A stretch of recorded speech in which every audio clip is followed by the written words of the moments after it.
नमस्कार, आदाब। मैं हूं अंजलि। अमीर खुसरो टाइम्स द्वारा प्रसारित AKT न्यूज में आपका स्वागत है। तो चलिए शुरुआत करते हैं आज की खास खबर से। गंज डुडबारा के गांधी पार्क में राष्ट्रीय पिता महात्मा गांधी जी के जन्म दिवस 2 अक्टूबर को गांधी जयंती समारोह सम्मान पूर्वक आयोजित किया गया। इस अवसर पर बीजेपी के जिला अध्यक्ष KP सिंह ने महात्मा गांधी की मूर्ति पर माल्यार्पण किया। उसके बाद गांधी जी के जीवन संघर्ष, उनकी देश सेवा, उनके जीवन मूल्यों पर प्रकाश डाला। इसी क्रम में राजकीय चिकित्सालय गंज डुडबारा में स्वयं व अपने साथियों के साथ स्वच्छता अभियान चलाकर हॉस्पिटल की सफाई भी की और हमारे रिपोर्टर शकील अंसारी द्वारा पूछे गए सवालों के जवाब भी दिए। AKT न्यूज के संवाददाता शकील अंसारी के साथ प्रधान संपादक सरवर हुसैन की खास रिपोर्ट। आइए हम उनसे बात करते हैं। देश की आज़ादी के महानायक महात्मा गांधी जी की आज जयंती है और आज आपने फूल माला अर्पण करी, क्या कहना है आप? देखिए, परम श्रद्धेय महात्मा गांधी राष्ट्रपिता के नाम से जिनको हम लोग श्रद्धा भाव से पुकारते हैं, आज ये भारत के ही नहीं अपितु पूरे संसार के ऐसे नेता हैं जिन्होंने बिना हिंसा के अहिंसा के रूप में भारत को आज़ादी दिलाई। और साथ ही मैं आपको बताना चाहूँगा, परम आदरणीय प्रधानमंत्री श्री नरेंद्र मोदी जी का जन्मदिन है जो 17 तारीख को मनाया गया। उस जन्मदिन को भारतीय जनता पार्टी और पूरा देश सेवा पखवाड़ा के रूप में मनाता है और उस पखवाड़े में विभिन्न कार्यक्रम जैसे स्वच्छता अभियान, रक्तदान, युवा मोर्चा के द्वारा मरीजों को फलों का वितरण, ऐसे विभिन्न कार्यक्रम करते हुए आज 2 अक्टूबर को हमारे राष्ट्रपिता महात्मा गांधी जी की जयंती के अवसर पर इस कार्यक्रम में हम लोगों ने इनको श्रद्धा सुमन अर्पित किए हैं, माल्यार्पण किया है। साथ ही सभी भारतीय जनता पार्टी के और देश के सच्चे लोग जो देश को एक स्वच्छ साफ रखना चाहते हैं, वो सभी लोग यहाँ आकर स्वच्छता अभियान में भाग लेंगे, सफाई करेंगे। और सबसे बड़ी बात मैं आपको बता दूं, माननीय प्रधानमंत्री की जो पहल थी स्वच्छता अभियान, उस पहल को कुछ विरोधियों ने, विपक्षियों ने पहले हवाई उड़ाया, उनका व्यंग उड़ाया, हंसी उड़ाई। पर जो वैश्विक रिपोर्ट आई है उसमें साफ बताया गया है कि इस स्वच्छता अभियान से भारतवर्ष के अंदर प्रति वर्ष 75,000 बच्चे अकाल मृत्यु से बच रहे हैं।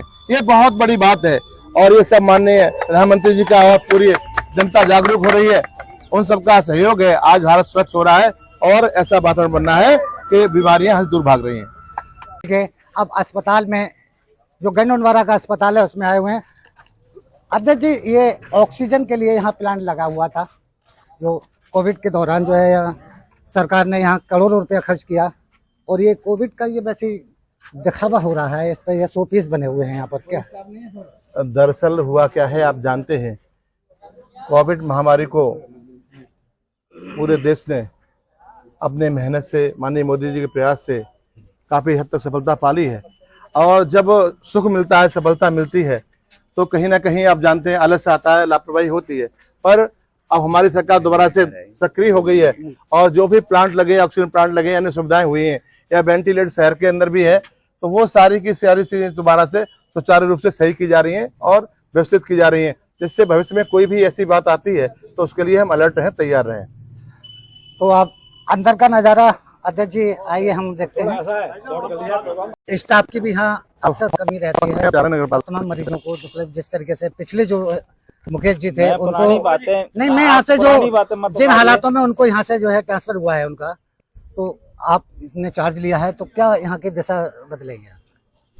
मैंने 4 साल सोरो का चार्ज भी संभाला है, कासगंज का संभाला है। एक बार आप वहाँ जाके देख लीजिए और 1 महीना मेरे को दीजिए, गंज भी सुधर जाएगा। स्टाफ में जो यहाँ ज्यादातर शिकायतें ये आती हैं, जो पैसे लिए जाते हैं कुछ ड्राइवरी केस वालों से, इस तरह की तमाम शिकायतें आती हैं। पेमेंट उनका पहुँचेगा, एक्स्ट्रा पैसे नहीं लिए जाएंगे। नहीं, एक्स्ट्रा जो ड्राइवरी के टाइम पे लिए जाएंगे, कहीं से नहीं लिए जाएंगे। तो यानी अब आप शिकायत हो आप मेरे को इन्फॉर्म कीजिए। तो 1 माह का टाइम ये मीडिया के सामने कह रहे हैं कि 1 महीने के अंदर में इस अस्पताल के जो हालात हैं उसको पूरी तरीके से सुधारूंगा। और जैसे कि मैंने सोरम में और कई जगह यहाँ रहे हैं, वहाँ सबके हालात सुधारे हैं। युवा हैं, उम्मीद है कि इस अस्पताल के भी हालात समझेंगे और अच्छी सेवा देने की कोशिश करेंगे। यहाँ का जो स्टाफ है, काफ़ी स्टाफ के कुछ लोग भी यहाँ पर बहुत अच्छे लोग भी हैं, ऐसी बात नहीं है, और कुछ लोग यहाँ मक्कार भी थे जिनको यहाँ से 1 2 3 कर दिया गया था। अब आए हुए हैं देखते हैं क्या हालात बनते हैं, एक माह में इसकी तस्वीर या तकदीर कैसे बदलती है। तो देखते रहिए। खबरों में अब तक के लिए बस इतना ही, फिर मिलते हैं ऐसी ही किसी बड़ी खबर के साथ। तब तक के लिए नमस्कार और देखते रहिए AK